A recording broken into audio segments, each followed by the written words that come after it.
আপনারা দেখছেন শোভা education training সেন্টারে কম্পিউটার অল কোর্স করানো হচ্ছে এবং আমাদের শোভা এডুকেশন ট্রেনিং সেন্টারে আপনারা পুরো ডিপার্টমেন্টটা দেখতে পাচ্ছেন এবং আমাদের এখানে হোস্টেলে থাকার যে রুমগুলো সেগুলো দেখতে পাচ্ছেন। আমাদের শোভা এডুকেশন ট্রেনিং সেন্টারের চারিদিকে আমাদের পরিবেশ সবগুলোই আপনারা এসে দেখে যাবেন, খুবই ভালো স্টুডেন্টের জন্য।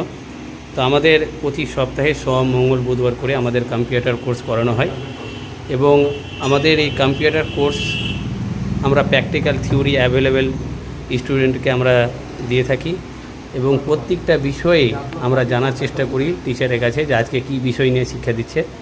তো আজকে আমরা কম্পিউটার টিচারের কাছে জানার চেষ্টা করব যে আজকে কী বিষয় নিয়ে শিক্ষা দিচ্ছে। আজকে কী বিষয় নিয়ে শিক্ষা দিচ্ছেন? ওদের এক্সেলের বিভিন্ন ডাটা এন্ট্রি করতে শেখাচ্ছি, স্কোয়ার রুট কীভাবে বের করে, আর বিভিন্ন ফর্মুলা দিয়ে ধরেন ওভার টাইমগুলো বা এমনি নর্মালি টাইমগুলো কীভাবে করে সেগুলো শিখছি।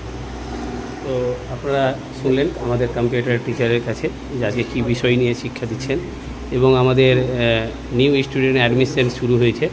তো যারা অ্যাডমিশন হতে চাইছেন তো তারা অবশ্যই এই কন্ট্যাক্ট নাম্বারে যোগাযোগ করবেন। আর আপনারা দেখতে পাচ্ছেন হোস্টেলে থাকার ব্যবস্থা ফ্রিতে রয়েছে এবং আমাদের কোর্স কমপ্লিট করার পরে আমরা যে দপ্তর থেকে আপনাদের হাতে সার্টিফিকেট তুলে দেবো সেই দপ্তরের নামটা আপনারা দেখতে পাচ্ছেন, the digital India board of education. এবং শোভা এডুকেশন ট্রেনিং সেন্টারের উপরে আপনারা লেখা দেখতে পাচ্ছেন পশ্চিমবঙ্গ ও ভারত সরকার অনুমোদিত। তো আপনারা অবশ্যই আমাদের এই শোভা এডুকেশন ট্রেনিং সেন্টারের কন্ট্যাক্ট নাম্বারে যোগাযোগ করবেন এবং আপনাদের যত রকম পরিষেবা আমাদের শোভা এডুকেশন ট্রেনিং সেন্টার থেকে দেওয়ার সেটা আমরা দেওয়ার চেষ্টা করব। ধন্যবাদ।